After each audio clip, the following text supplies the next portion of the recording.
If you buy a franchise and it's Saturday afternoon and you're on the 13th hole on the golf course and you get a call and they say, hey, the HVAC broke or we ran out of material or the oven stopped working, do you have what it takes to throw down your golf club, get in your car, drive to the store, get the crisis fixed, and then go back?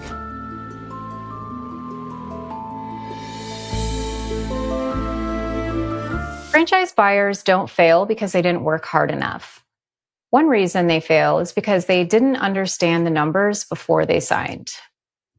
Today, we're breaking down the financial side of franchising with CPA John Quattrocchi, and this is the part nobody explains clearly enough. John, if you want to go ahead and introduce yourself, tell us a little bit about your history and how long you've been doing this and what kind of experience you have with franchise financing.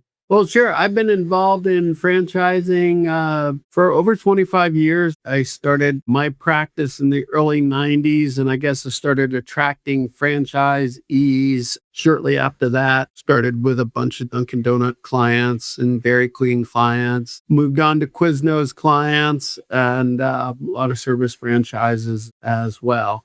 So obviously with a mixed bag of results based on some of those brands that I have worked with in the past. So you have a well-rounded, many years of experience there working with numbers and franchises. Yeah, I mean, understanding the numbers is key. I'm going to toss out a lot of cliches that I have invented today when we talk. And the first one is, what is properly measured can be effectively managed. And I think that's something very important for people to understand and deal with. If the whole idea of management by the seat of your pants or gut feel or instinct, that is passe, that is gone. You need real numbers, real information. There's so much competition out there.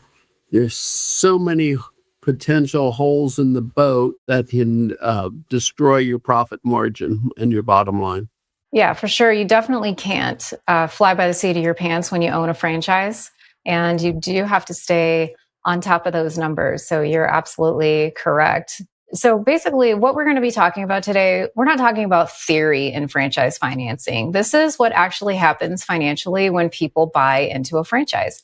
And I think a lot of people go into a franchise not fully understanding the financials, be it the amount of money that they need to buy in. So newsflash, it's not just a franchise fee.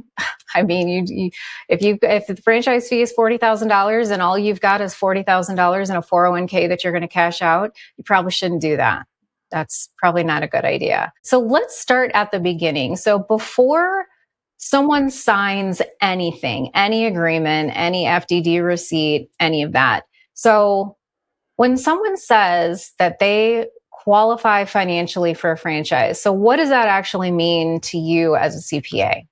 In a lot of ways, it's like getting a mortgage for a house. And just because you qualify for a $500,000 mortgage doesn't mean you should go out and buy a $550,000 house and be completely and fully leveraged, right? You qualify for a mortgage. That means that's how much money the bank wants to loan you. The same thing, you qualify financially, you can do that, but there are so many other factors that go into that decision as to how much operating capital you'll need. You know, and some FDDs say 3 months worth of operating capital, maybe it's 6 months and maybe it's longer. And it depends, you know, you have another source of income. Do you have a spouse that's working? How long can you go without pulling money out of your new franchise is a very important consideration. And everybody's circumstance is a little different there. I try not to ever use the word "it depends" because that's not a real answer. The real answer is we understand your personal situation and what you hope to get out of your new business that you have just acquired. So in your practice, do you sit down with a prospective franchisee before they've signed a deal and go through their personal financials and maybe what they can get from an SBA loan or other lender and kind of go through what they're going to need? Walk me through that process. Yes. And, you know, an SBA is obviously the most efficient way to go out and borrow money to start your business. And there are certain franchises that are SBA approved. That makes the process a little bit easier. I think there are three sides to every deal, at least, right? There's the actual franchise and the business model. There's the location, and there is the actual skill and talent of the operator. And merging those three together is what creates a good and successful concept. So if you have an established brand that you're thinking about acquiring, you're basically 1/3 of the way there. There are so many ways to finance a franchise now, and the ROBs, or the having your retirement plan buy your franchise, is one way to do it.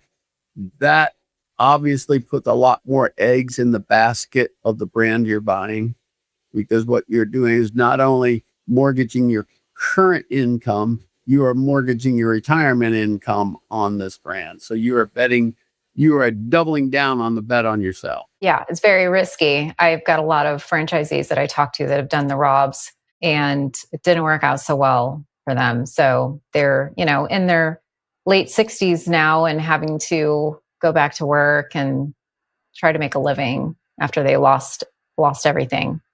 It's something that people are aware of, that risk is there, but I don't think sometimes they understand how dramatic a risk that is. And losing everything when you're 24 is one thing. Losing everything when you're 63 is quite another. So that all has to be mitigated and understood. And again, has to do with a lot of other circumstances too. But I mean, those people that do ROBs, I mean, a lot of them do really great jobs, and they really have good information and solid there. I would think that on a sliding scale, if you're going to mortgage your present and your future on a brand, it should be a much more established brand. And we certainly don't want to use the word guarantee, but something that's closer to a guarantee than maybe a fresh emerging brand. What is the difference between net worth and liquidity? And why do you think buyers misunderstand the difference? The best way to phrase that, here's another cliche: you can't eat dirt. You can own 1 million acres outside of Oklahoma City in real estate, but that's certainly not liquid investments. You can't take a bucket full of dirt and take it to the grocery store and buy groceries with it, right? So that real estate can be a very unliquid asset. Of course, you can always borrow against it too, but what that has inherent risks too.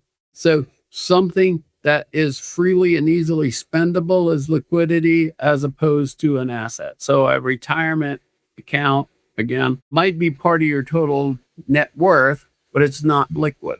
Your personal residence, you might have a lot of equity there, but you want to take a home equity line of credit and mortgage your house to buy a franchise. So that is not necessarily a liquid investment. Frequently, and I'm sure you've seen it, somebody might take early retirement from a Fortune 500 or a big company and leverage whatever stock they've accumulated in there against the purchase of a franchise. Yeah, so when I was with Domino's, one thing that's always stuck with me after all these years is the way that it was explained to me is that liquidity is any asset that you can turn into cash in 3 business days. I mean, that's a good rule of thumb. I guess you could sell your real estate in 3 days, but you probably wouldn't get your value out of it. I wouldn't want to have to sell 10 acres of real estate to meet payroll on Friday if it was a Tuesday. Yes. A lot of the brokers that I talk to, they talk about, oh, well, I only talk to high net worth clients. So they have to have a minimum of $250,000 net worth. And so we go back and forth on, yeah, but how fast can they turn that into cash to buy a franchise? I mean, they may have all of their asset in their personal residence, and they can't turn that around to buy a franchise. It would take them at least 30 days, I would think, to do some sort of a closing on a second mortgage. And then the SBA, that takes a while, that whole application process. Well, I mean, they're guaranteeing your debt. So I think it's only fair that you allow them the opportunity to analyze your ability to repay. Mm-hmm. But in your experience, How undercapitalized is the average franchise buyer when they walk into a deal? They can be quite undercapitalized if they have unrealized expectations. And, if your marketing plan is to unlock the door, there's a lot of competition out there and there's a lot of people trying to pull in. Unfortunately, one of the saddest stories there was a I guess it's a test case or it's the role model for failed franchises, but it was a sandwich franchise that grew exponentially and then collapsed almost instantaneously. And I think anybody in the industry knows who I'm talking about. I walked into one of the new brands and new locations that they had, and it was an older guy, and it was 11:30 sandwich concept at 11:30 in the morning, and he's sitting on a high back chair backwards, staring at the door. He spoke very little English, and I looked at him. I said, "Hey, how you doing?" I met him for the first time. He said, "People no come." And I said, "What?" He said, "People no come. I want to make sandwich. People no come." And I'm thinking, who sold him this brand? He was actually a semi-retired truck driver who had left being an 18-wheeler over the road guy and decided he was going to buy a franchise. He had minimal, at best, people skills. He had even less marketing skills. I don't see how anybody in their right mind thought he ever had a chance of being successful. Yeah, there's a huge disconnect with a lot of brokers and inside sales reps with franchises that if they can write a check for the franchise fee, let's just get them in the door, because it's all about the numbers and how good their item 20 looks. And the press release that they can put out saying, we sold another franchise in Atlanta, Georgia, or wherever. Well, and I mean, that's one of the pitfalls. And I've met some franchisors that have more guys on their board of directors or women on their board of directors than they actually have franchise locations, and they have all the C-level people, but they have absolute no locations or one location or two locations. And the financial strain on those guys to meet payroll at the franchisor level has got to be so great that they are more concerned about the initial franchise fee, keep the balls in the air, than they are on the royalty stream that they're generating to keep things going for the long term. Yeah, it seems that franchisors, particularly, I see it a lot in emerging brands, that their goal is to sell, and they're keeping the lights on with the franchise fee. And that's not how you're supposed to do it. You're supposed to have happy, profitable franchisees that are working the system that you created, that you sold to them, and you're surviving off their royalties. The lights are on because of their royalty payments, and you're not dipping into the ad fund or the tech fund. It's straight up royalties. And that's how franchising is supposed to be. And it's like, we got to sell 3 more by the end of the month. Or that is probably a major difficulty you have with emerging brands. And, we've seen it here, there, and other places. So, and then of course, the ones that have no company locations too, or no. Yeah, I see that a lot. And they're still selling to people. The rule of thumb I've seen is about, you want 10% of the stores to be corporate stores, give or take. If it's such a gold mine and it's so profitable, then, if I were a franchisor, I would want more than 10% of them if the system is so great. Well, yeah, if you can't sell to yourself, why are you selling to me? If your concept is so great, why do you not have a buyback provision? So let's say your franchisees, they put 20% down, they get an SBA loan for 80%. And then, the franchisor can easily say, we will take over your location. We will take over your SBA debt. At any point you say, no, thanks. That would be an interesting guarantee. So, I think it's safe to say that many people that are embarking on this journey of owning a franchise, they're not just writing a check for the franchise fees and the build outs and all that. They're just I just don't think that there's very many people out there that can do that. So they're having to finance this endeavor. So can you walk us through how an SBA-backed loan actually works in a franchise scenario? Well, like I said, the first thing is they're going to look at is the brand, and there are some SBA approved lenders. How much teeth that actually have is kind of problematic, and how you register with the SBA. But that's a good step forward. I mean, obviously, your personal credit is going to be a great factor into that. Your SBA loan officer is going to be somebody very valuable to you, whether you are buying a franchise or another business. They will, using your words, they will be a reality check for that and say, you really want to put this much money into this kind of an operation, and does that make sense? And in a lot of ways, yes.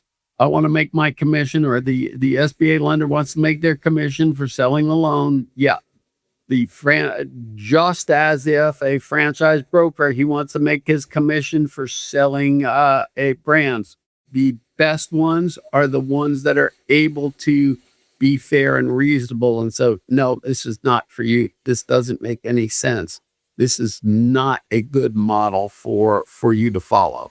To use another cliche, some of my best friends are franchise brokers. So I see how they work and I see how they operate. And I understand, when the popular terminology that's going out now is we're trying to get rid of the term sell a franchise and go to award a franchise. And there's got to be some sort of mutuality of, yes, we've got a great brand. Are you going to be a great operator? Yeah, that's definitely a very important consideration. So you mentioned personal credit scores. So aside from personal credit scores, and you can give me a range of credit score, maybe if you know kind of what they look for that. But what are lenders looking for that buyers don't think of that they might be looking at? Well, again, I think they're looking at whether the personality side of it, whether you would be a good operator and whether you have the skill set to operate this business. And it does, and it can go way beyond the numbers. Let's see if this person has the ability to pay back. I mean, obviously, a credit score gives a bank or a lending institution an opportunity to determine how responsible an individual is with his or her credit, how much they have paid things back, what have they done over the years. And a lot of people that have not a great deal of credit might be people that have been institutionalized in big business in corporate America for a long time, and they don't really understand what it's like to put everything on the line for that. So that would be part of the factor. So they could have very, very, very high credit score, but no practical uses of credit and no sweating it out, because no offense to anybody in corporate America, but you have a good week, you have a bad week, boom, that direct deposit pops into your account Thursday at midnight. When you are faced with the situation of, what do I got to do on Thursday or Wednesday or Tuesday to make sure there's enough money in the bank to meet payroll? That's a totally different mentality. That's why dealing with experienced loan officers and very experienced franchise brokers it can be a valuable tool to you. Again, good ones and bad ones, right? Somebody says, all right, this is how much money you have in the bank. This is the most expensive franchise I can sell you. Boom, boom, done. Hopefully, there are very, very, very few franchise brokers like that out there. Just because they got you qualified doesn't mean you should buy it. Right. Yeah. And I see a lot of franchisees. We talked about this a little bit earlier about, they're given a total loan amount and they're maxing out that whole amount. So they're completely leveraged. And if you're completely leveraged and you go sideways, there's no wiggle room. How are you going to get out of that? And that's when we see a lot of these issues with these receivables loans advancing on their credit cards. And then they're taking an obscene amount of interest. They're taking taking it directly out of your daily deposits. And I've seen a lot of franchisees that are getting in deep trouble with these. I mean, it only gets worse and worse and worse. And there may or may not be a good effective exit strategy there, and how you're going to get that paid off when you're barely making the minimum payments on that and you're crashing. Now, that said, one of the things that people do initially is come into my office and say, hey, I quit my job yesterday. I'm going to go out and try to get a loan to start a franchise, to buy a franchise. Well, you just eliminated your income source and you've made yourself so much less lendable. Maybe you should line up your franchise, your financing, and then quit your job. I see that a lot. It's like, no, I get your money lined up and then go ahead with your deal and whatever plans you have to make. That's part of why I started doing what I do with this, is because I see so many people doing things like what you just said. They're making snap decisions and they're not thinking the steps through all the way and not being able to visualize a future after they've made this specific decision, like just quitting my job and I'm going to go get a franchise. It doesn't work that way. If you buy a franchise and it's Saturday afternoon and you're on the 13th hole on the golf course and you get a call and they say, hey, the HVAC broke, or we ran out of material, or the oven stopped working. Do you have what it takes to throw down your golf club, get in your car, drive to the store, get the crisis fixed, and then go back? When that happens, I remember I went into a convenience store right by my office after midnight once, and the woman that owned it, she was wearing an evening gown and she had furls and on. And what are you doing? And she said, my 12 to 8 guy didn't show up. I was on a date, had to leave, had to come and run the store. You got to be willing to do that. And you can't tell the guy that's leaving at midnight, I'll just lock the door and forget about it. It takes a special person to do that. Yeah, I think there is a bit of a disconnect between the corporate mindset of being a W-2 employee and then just switching over to, you're responsible for your revenue coming in. You're responsible for all of the bills. You get paid last. If you don't have enough money coming in to pay yourself and your people, guess what? You don't get a paycheck. Conversely, this is the best way to lose favor with me if you're working for me or you're employed by me, is to say that's not my job. It's like, okay, somebody's got to do it. There are only 6 of us in this room. And, quite often it's me, and, we, with whatever ball we have to pick up, we pick up, and everybody has to pitch in and understand this. John's on a Zoom call and somebody walks in and needs help. Somebody out there is going to help them. So we kind of talked about the personal finances of a franchisee. So let's go into the FDD item 21. So this is a section that talks about the franchisor's finances. And so what should franchisees look for first when they're looking at item 21 and they're going through all these financial statements? A brand new franchise is probably going to have very little or anything in their item 21. So what will happen is you have 2 pizza locations and you decide you wanted a franchise. What you would do is, and what happens often is, you form a new corporation, you put a little cash in the bank, and then you have a little bit of equity, and that is your item 21. It says nothing about the performance of your 2 actual locations, because this is a totally separate company and a totally separate brand new business. So it really didn't tell you anything. Yeah. So are there rules for how much money a franchisor that's just starting out, how much money they need to have in their bank account? No, not really. No. So they could just start a franchise with $30,000 in a bank account. Right. And so their entire balance sheet is cash in the bank, $30,000, owner's loan or owner's equity, $30,000, and that's it. So we have all these financial requirements on the franchisees that are going to come into the system, and no financial requirement for the support of those franchisees on the franchisor side. Certainly not in the item 21. And then, emerging brands are probably not going to have anything in their item 19 either, which is item 19 for people out there. That's earnings claim.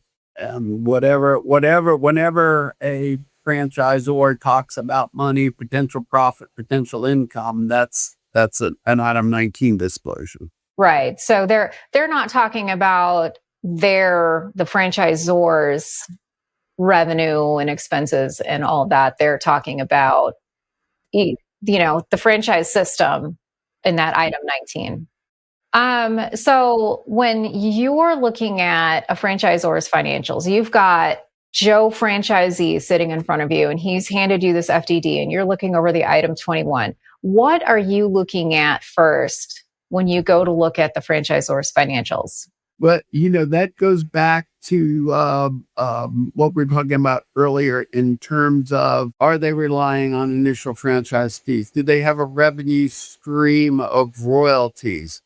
Does the revenue stream of royalties, does that cover their expenses? Are they so desperate that they've got to sell you a 4-unit thing to make payroll at the end of the week? And how solid they are structurally. And there are cases, and there's one going on right now of a franchisor that went bankrupt. And from a logical level, it doesn't make sense. And it's say, all right, well, we get $50,000 in royalties coming in every month. We need to spend less than that. I mean, it just doesn't seem that difficult. But like I said, you pack your employees, and you get people on the board of directors and people you're paying to, and your C-suite is stuffed full before you're ready. Then yeah, you are headed for the iceberg. One of the things that I see quite a bit of when I look at the financials in item 21 is what I see a large amount heading out for member distributions or owner distributions. And you're leaving the franchisor entity with $200 in a bank account. So what are your thoughts on that, on those types of distributions that aren't going to salaries and aren't going to other expenses, or just distributions out to an owner or owners? Clearly somebody that created a concept, created a brand, worked it, made it manageable, made it workable, is entitled to be compensated for their efforts and their work. But we gotta see if it's a cash out situation where they are pulling the money out as soon as they make it. They're not leaving room. Again, going back to the initial franchise fees, that should be to greater or lesser degree a break-even proposition. If your initial franchise fee is $40,000, your franchisees should reasonably expect $40,000 worth of efforts. Now, commissions to franchise brokers could be up to 50% of that. And again, if you see where they took in $50,000 in an initial franchise fee and paid a $45,000 owner distribution, then that would be a red flag that they're not planning on supporting you very well. In a lot of FDDs I see, and it's becoming more and more common these days, is there's statements in there that registration states are forcing the franchisor to put in there that the franchisor there's not enough financial stability there for system support. So what does that tell you when you see a note like that in an FDD? And it's usually in the front of the FDD. I mean, that's very clearly telling you that they've got short-term financial goals and not long-term financial goals, right? And it's an indication, it's not proof, but it's an indication that they're not planning on being as supportive as they need to be, I think is the best way to phrase that. And it's like, we don't have the resources to do that. And, do they have somebody that's going to give you ongoing training and ongoing support and is going to be innovative, or are they just cashing out? Mm-hmm. And so for our listeners that maybe don't understand how registration states work, so the franchisor submits their application and their renewal, and someone at the state level will review that FDD and will spit it back out with, hey, we need X, Y, and Z. Sometimes they will have the franchisor put in there that statement that they're just not financially able to provide as much support. So, is there one thing that you can spot in maybe 5 minutes or less that a buyer might completely miss? One way to phrase that is it's very easy to believe something if you really, really want to believe it. And that doesn't make it any more or less true. Rose-colored glasses. So yeah, you may really want this franchise. And so you're kind of going to overlook the things that maybe aren't as palatable as what fits with the narrative that you want. I mean, one of the disadvantages that those of us on the financial side, as opposed to the people on the marketing or sales side, is that, we kind of deal in facts and they kind of deal in emotions, and emotions always win. I can sit down and I could go over and I say, well, the rate of return, might not be what you think it's going to be. And we look at this number and I don't know if that's efficient. And then, the marketing person says, well, we're going to make you rich. Okay, I like that guy's idea better. I guess one of the buzzwords that scares me a little is semi-absentee or automatic, or, it's like you're getting the impression that this company is going to run itself, and there are not too many companies that do that. And so that's always a bit of a stickler, to get full-time profit after from a half-hearted effort just doesn't seem to math to me. I don't know what you've seen, but I'm sure very similar. No, I mean, like 5, 6, 7 years into a process where you have multiple locations like you had at one point, I'm sure you had fantastic managers that were taking care of each location, probably had them trained to act as if they were owners. And I don't know, you might have given them a small share of the profits to make them think that way. For me, I was also it was a conscious decision for me to be very actively involved in the day-to-day of my business. So at any moment, a customer could walk in and I could be answering the phone. I could be making a pizza. I could be routing a driver. I could be mopping the floor, cleaning up a spill, washing the dishes. I was very hands-on, and I split my time between each of my 4 stores. So my employees all knew me. I had an open door policy, and did fairly well with that. It's a lot of work, though. It's a lot of work. I think people underestimate how much work goes into a restaurant, much less 4 at a time, but it's a lot of work, but fun. Well, I mean, interesting. I met with a new guy, and he was opening up a restaurant years ago. And I said, why are you opening a restaurant? He said, well, I'm tired of working so hard. Yeah, I put like 90 days on him. And just following his career, he sold that place off after less than 6 months. So this brings me to the part that nobody wants to think about when they embark on this franchise journey. They don't want to talk about the potential of failure. And so when a franchise fails, what is the financial impact on that? Well, again, if you put in all your retirement plan money and it's gone, you do not have a job or a career, and you do not have life savings. So you got strike 1 and 2.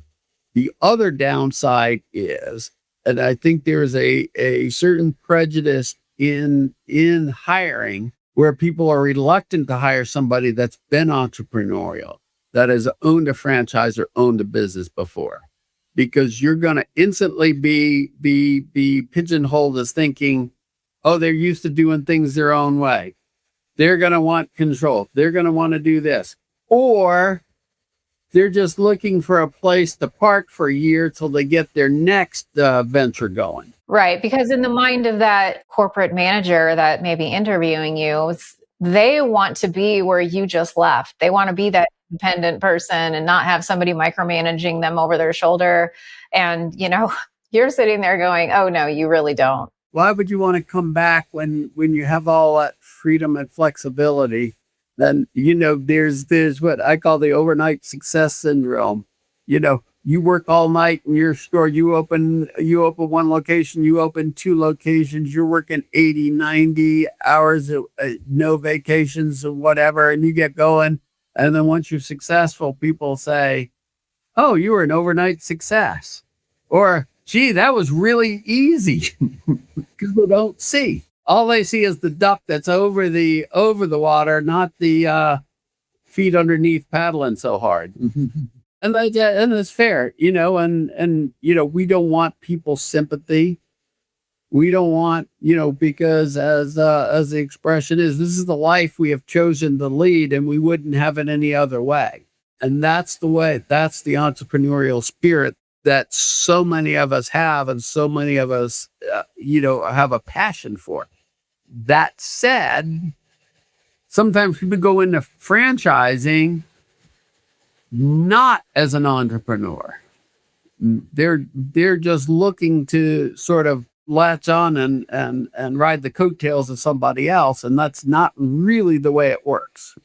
Some of the things that I can kind of think of just in talking to franchisees that are struggling or have closed up completely, so they're facing foreclosure on their house. They're unable to pay their SBA loans. And with the SBA, as you know, they do put a lien on your primary residence. So if you default, they can and will take your home. Bankruptcy is also a consideration for many of these franchisees that I speak to. They're facing having to file a personal or a business bankruptcy.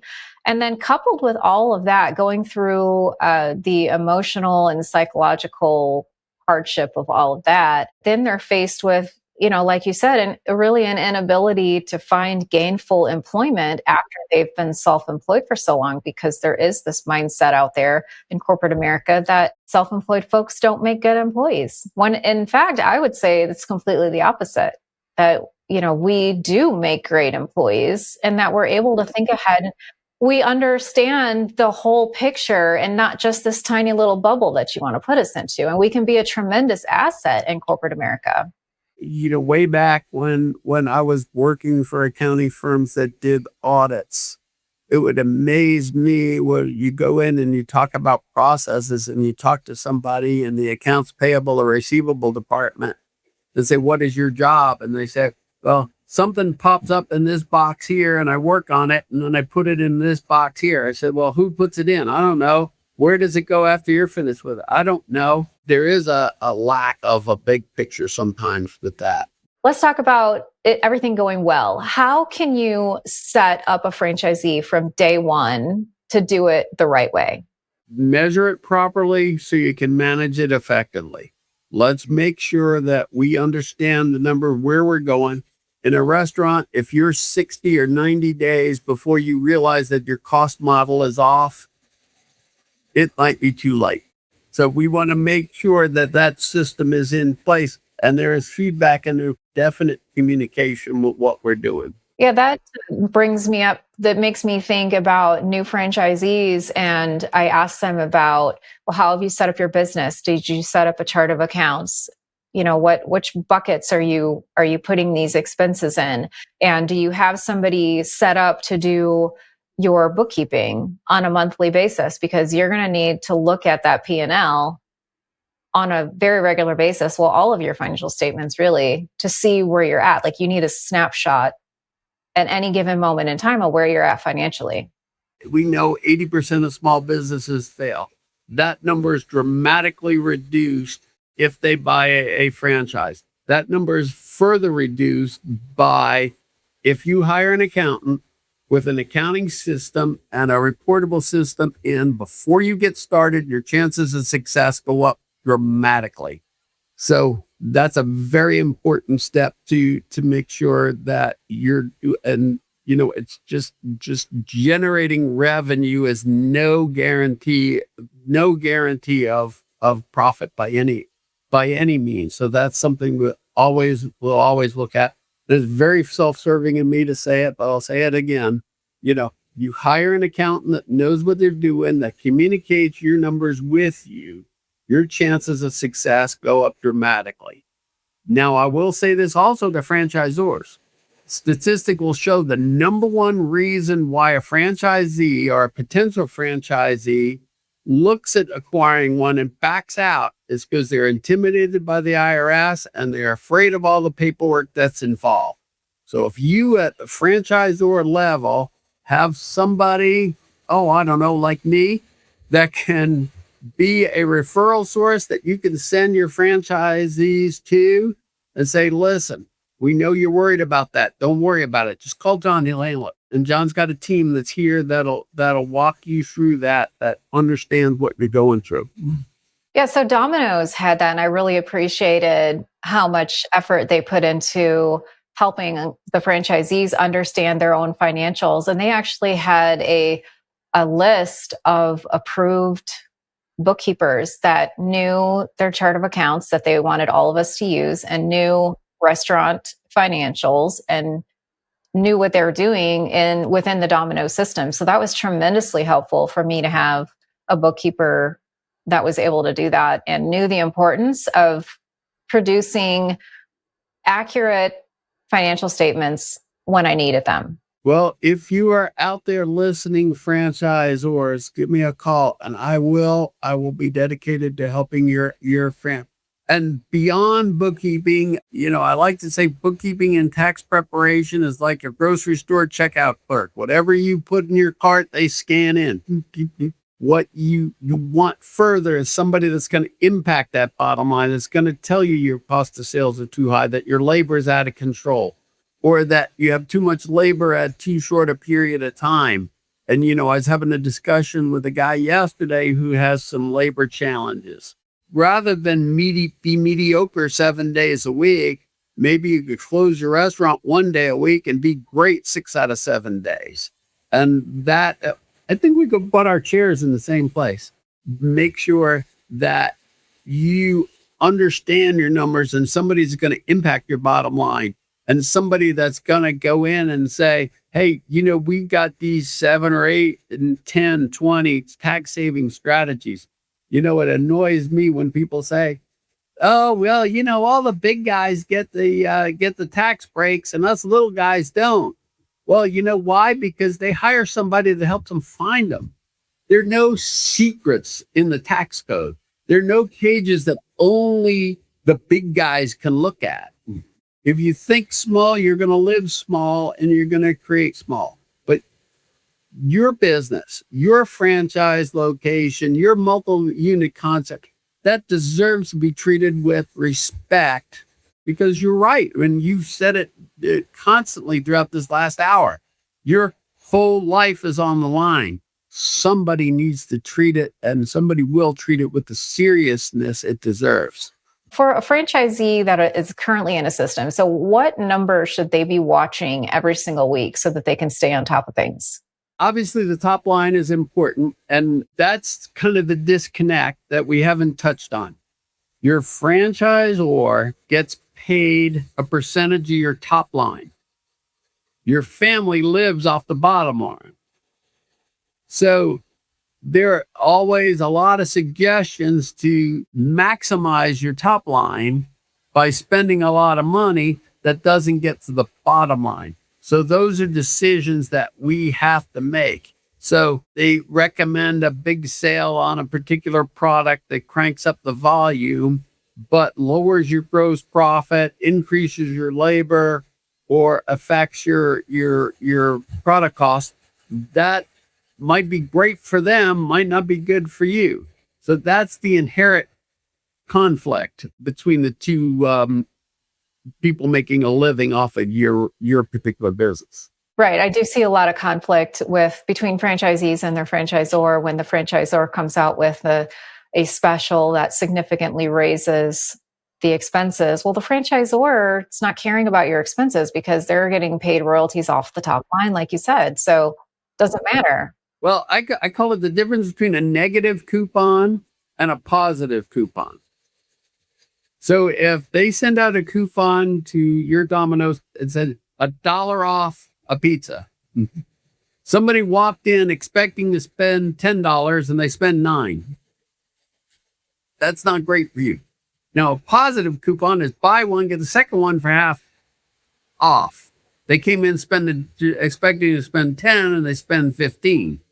So that generates more revenue. Whether it affects the profitability is another story as well. I would imagine marginally it probably does, because your rent doesn't go up, your utilities don't go up very marginally, and even your labor doesn't go up materially on that. So if you're looking at a food cost of somewhere between 25 and 35%, given a 50% discount, you're still making a little bit of money on that. Yes, a lot. Domino's is actually very good at making sure that franchisee profitability when it came to couponing was top of mind. If you could force every franchise buyer to review one thing so that they come and they see you, what would be one thing that you want them to take away and look at? What we've talked about, a lot of this is not easy and it's not automatic. The disconnect might be you put $500,000 into a franchise and you lose it and you go broke. That's going to have ramifications the rest of your life. The franchisor sells you a franchise, you go broke, and they go, whoops. And it doesn't necessarily affect them exponentially negatively compared to what it does to you. And it's, yeah, well, maybe we can get another guy in that territory, or maybe there's and they've already banked their franchise fees. They've already made some royalties off of you. So while it's not continuing revenue, they made revenue and they made profit off of you, and you've lost everything. Again, I know you're trying to get me to go more on the positive than the negative, but I think that's the challenge and the thing to think about. And it's like the guy that's asking you to go all in is not going all in himself. And that's not necessarily bad, but it's something to be understood. And again, what you talk about with no corporate stores was like, okay, you won't go all in anywhere and you're expecting me to. Why should I bet on you when you won't bet on you? I think we're pretty much done here. I just want to talk about where to find you, because I always recommend that franchisees talk to a franchise-centric attorney and get with a CPA. So for you, where can they find you if they want to reach out to you and have you look over their franchise that they're considering? My email address is very simple. It's johnq@johnqcpa.com. johnq@johnqcpa.com. You can email me anytime. I think I have the most publicized cell phone number in the world. That's 770-652-7000. My website is cfoatl.com. And I have in the process of launching a new brand, and I think you're going to like this. We call it FAST, Franchise Accounting Systems and Taxes. And so if you want your stuff done fast and accurately, you'll call me. We like picking up the ball where your franchisor might have left off, and what happens the day after the grand opening becomes an important thing to us. You found me or I found you on LinkedIn, and I'm in there commenting on the franchise space and the reality and some of the great people that I've chatted with over the years that I've never actually met face to face, that are always putting great information out there. And they comment on a lot of your posts, and then he found mine on theirs, and I'm out there too. So I'm pretty easy to find. John, I really appreciate you taking the time out of your busy day during tax season, no less. Well, I wish we were at the multi-unit franchise conference in Vegas starting today. They always put that right at the worst part of tax season. All right, Ron, thank you very much, and I appreciate it. And it's always great to get to know and to see somebody in the franchise community and helping people grow and actually keeping their dreams from turning into nightmares. Yes, exactly. A noble cause. All right. Well, we'll run into you at some sort of franchise event, I'm sure, soon.